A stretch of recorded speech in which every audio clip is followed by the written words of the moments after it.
The Bryn Athyn train wreck. When we wake up each morning, it is hardly with the expectation that this will be our last day. It was December 5th, 1921, 20 days before the celebration of Christmas. As you might expect, people are in an unusually jovial state with the anticipated big holiday looming ahead. The weather that day was cold and snowy. The line that the accident took place on was part of the Reading Railroad, not much farther than about 1.5 miles from the Bryn Athyn station, and it was given old and marginal equipment upon which to operate.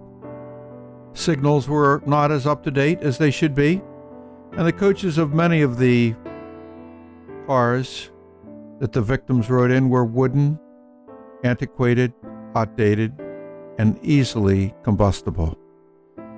27 people left their homes that day, would not be returning that evening or ever again. 70 others had to be hospitalized as a result of the crash.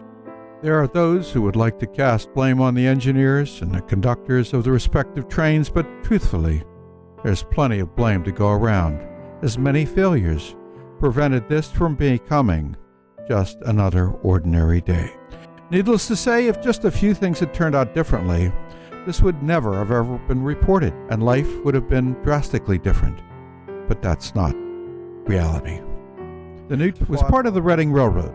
In those days, railroad trains were as numerous as buses are today. Passengers had to be taken to work in Philadelphia and brought back home at the end of the day. December 5th, 1921 was to be a day of infamy in the Reading Railroad history. The time was shortly before 8 a.m. A steam locomotive, number 151, was informed by the station master at Huntington Valley to pull over into the siding at Bryn Athyn, as they were expecting two trains from the opposite directions to be coming each other shortly. In 1921, there were no displayed signals inside the locomotives. Visibility in the steam locomotive is extremely limited.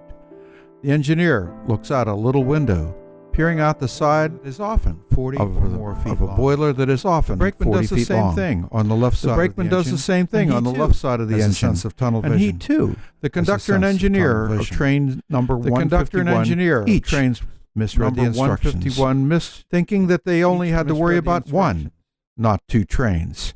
The snow was coming down fiercely at this point, and the first of the two trains had passed.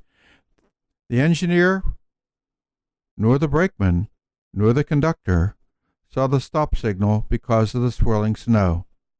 The station master at Bryn Athyn, Russell Clayton, got a call from the Huntington Valley station to make sure 151 was still in its place on the siding. Clayton replied that 151 had left the station. Disaster was in the making. Station master Clayton phoned the Woodmont station on Byberry Road to flag and stop train 156 headed toward Philadelphia. Unfortunately, it was too late, as 156 was headed at 65 miles an hour toward engine 151, which was also highballing at 65 miles an hour too. A head-on crash was imminent, and neither engine could see each other until it was too late.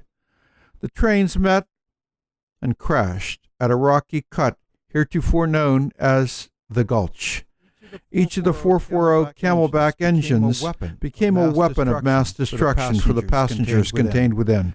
The impact of physical damage, one of the engines over the other, one of the engines over the top of the other, gas lights within the coaches, burning coals made a funeral pyre for many of the occupants. Made a funeral pyre. What happened that day cannot be undone. What happened? Regulations soon changed that outlawed wooden coach cars from ever being used. Wooden coach cars. As someone who studies history and is interested in paranormal events, I traveled to the site of the wreck at the Gulch to see if any residue of psychic energy was present at the location. With the tools assembled, it seemed to be evident, as the temperature probe dropped 2 degrees at the former crash site upon arrival. Additionally, EMF detectors seemed to show spikes of energy, and it appeared as though some of the energy from the wreck was somehow present.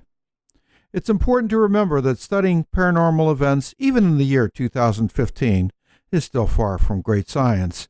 The crude tools that we use to gather and analyze events are far from truly being space-aged. Though some may choose to ridicule and deride this information as being unscientific and fraught with many difficulties, there is a portion of this work that cannot be denied, even under scrutiny. As you are probably aware, our world is full of electromagnetic waves. These waves help us communicate with our friends through telephones, and our radios and televisions and other machines, Bluetooth included, use these electromagnetic waves. Since time immemorial, people, humans that is, have believed that our existence does not stop with the end of our mortal lives. This being said, spiritualists from the 19th century have tried to communicate with those who have passed on, and it is thought that if we were able to somehow filter out the extraneous radio waves flying through our midst, we might somehow be able to capture the essence of folks who might have lived before.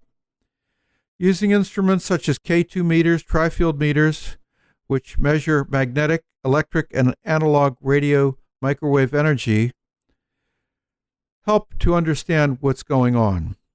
I always bring an electronic recorder capable of picking up audible frequencies down to 15 hertz. At the crash site, we pulled it out, and since it was located outdoors and in a fairly heavily wooded area, I did bring a ghost box. Ghost boxes are scanning radios that purportedly can be used by spirits to assist in communicating with the living. There's absolutely no guarantee of what you're going to get will be valid or scientific, and if it's what you're searching for, you may have to look carefully. Using an RT EVP recorder alone would have been a daunting task given the fact that there was a 10-mile-an-hour wind. Trees rustling, birds chirping, create a daunting task to filter out these sounds as we are looking for minute, tiny voices from the past. I also brought with me an MF1 research device, which has a geophone, EMF sensor, and temperature probe. I did also a videotape portion of the interaction with my cell phone, ghost box, and MF1 tool. The results obtained were especially unusual because I picked up what seems to be a cry for help and other related sight words and phrases that could be tied to the wreck of 1921. When you listen to these audio and video clips, please understand that there's been no attempt to add or alter the content to coincide with the author's view on the subject. I'm also aware that pareidolia, which is a psychological phenomena involving stimulus where the mind perceives a familiar pattern of something where none may not exist. Common examples are perceived of animals in clouds and things like that. Humans are quite good at picking up purported shapes and objects in their lives. As a matter of fact, it's probably helped mankind survive, as they're able to pick up and interpret things differently and sometimes even better. It's possible that I'm overstating or hearing things that really do not exist, so listen for yourself and decide.